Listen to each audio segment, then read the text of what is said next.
नमस्कार and welcome to मित्र ज्ञान। आज के इस वीडियो में हम डिस्कस करेंगे यूपीएससी के हिस्ट्री के सिलेबस के लिए आपको किन किन किताबों को पढ़ना चाहिए। इस वीडियो में हम उन लोगों को भी कवर करेंगे जिन्होंने हिस्ट्री को एज ए ऑप्शनल ले रखा है और उन लोगों को भी कवर करेंगे जिन्होंने हिस्ट्री को ऑप्शनल नहीं लिया है, उनका ऑप्शनल कुछ और है। ठीक है, चलिए वीडियो शुरू करते हैं बिना किसी देरी के। सबसे पहले हम बात करेंगे क्लास 6। ये क्लास 6 की हिस्ट्री की बुक है, ये 7th की है और ये 8 की है। ठीक है, अब जो ये क्लास 6 की जो बुक है ये आपकी एंसेंट पे है, एंसेंट बेस है। ये आपको देखने को मिलेगी मीडिएवल पे और ये आपको देखने को मिलेगी मॉडर्न पे। यानी जो छठी क्लास की बुक है, 7वीं की और 8वीं की, अगर आप इन तीनों बुकों को पढ़ लेंगे तो आपको एक रफ आइडिया मिल जाएगा कि एंसेंट क्या है, मीडिएवल क्या है और मॉडर्न क्या है। ये एक बेसिक बुक है जो आपको स्टार्टिंग में सबसे पहले पढ़नी पड़ेगी। जब आप इन तीनों बुकों को पढ़ लेंगे तब आप इससे एक कदम आगे जाएंगे। एक कदम आगे जाने के लिए आपको फिर से एनसीईआरटी पे ही आना पड़ेगा। ये ओल्ड एनसीईआरटी है। ठीक है, उसके बाद आपको ये पढ़नी पड़ेगी। ठीक है, आर एस शर्मा, ये एंसेंट के लिए है। आर एस शर्मा किसके लिए है? एंसेंट के लिए।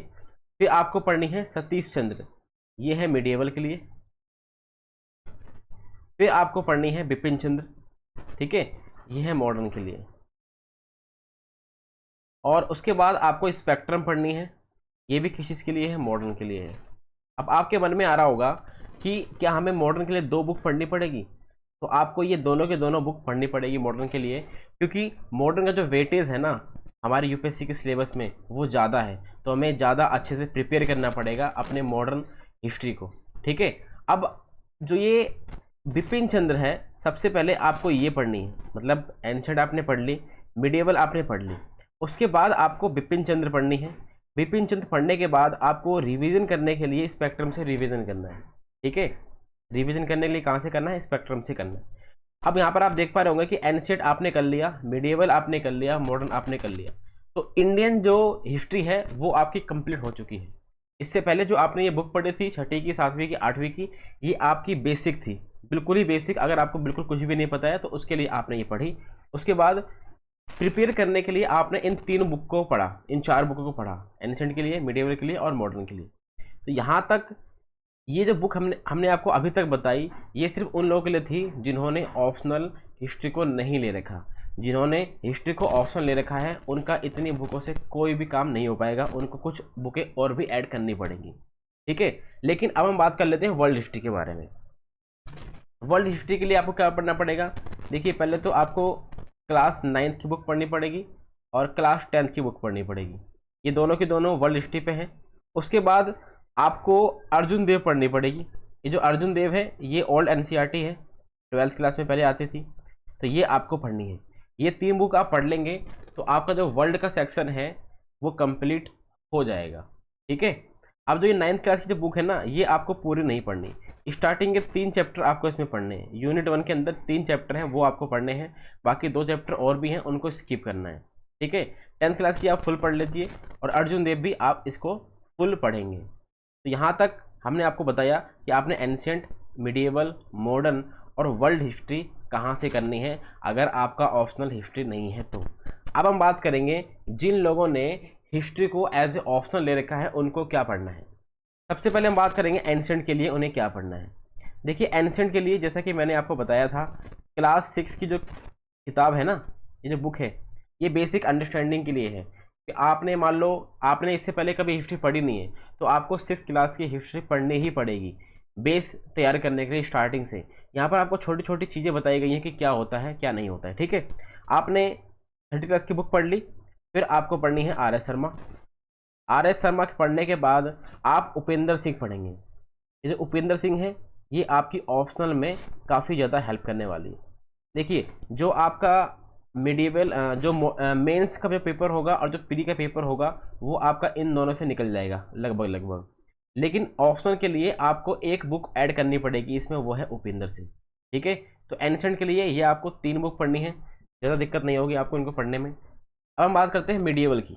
मिडिएवल के लिए फिर से क्लास 7 की एनसीईआरटी, फिर आपको सतीश चंद्र पढ़नी है। उसके बाद सतीश चंद्र इन्हीं की दो वॉल्यूम में बुक आती है, वॉल्यूम 1 और वॉल्यूम 2, ये आपको पढ़नी है, ये ऑप्शनल के लिए है, ठीक है। मेंस और प्री आपका इन दो बुक से हो जाएगा, लेकिन ऑप्शनल के लिए आपको ये दो बुक पढ़नी पड़ेगी। ये दो बुक नहीं है, ये एक ही बुक है, बस इसको दो वॉल्यूम में बनाया गया है, ठीक है। इसको भी सतीश चंद्र जी ने ही लिखी है। अब हम बात करते हैं मिडिएवल की, सॉरी मॉडर्न की बात करते हैं। सबसे पहली बात, आपको क्लास 8 की आपको एनसीईआरटी पढ़नी पड़ेगी। फिर आपको आधुनिक भारत का इतिहास यानी जो बिपिन चंद्र की बुक है वो पढ़नी पड़ेगी। उसके बाद आपको स्पेक्ट्रम पढ़नी पड़ेगी। ये 3 बुक तो आपकी सेम टू सेम है। उसके बाद आपको एक बुक और ऐड करनी है। अब यहाँ पर आपके पास चॉइस है इन दो बुकों में से, या तो आप शेखर बंदोपाध्याय पढ़ लीजिए, ठीक है, प्लासी से विभाजन तक, और उसके बाद या तो ये पढ़ लीजिए, एक ये हो गई, या तो आप ये पढ़ लीजिए। अब यहाँ पर दो बुक हैं, इन दोनों बुकों को आपको पढ़ना पड़ेगा।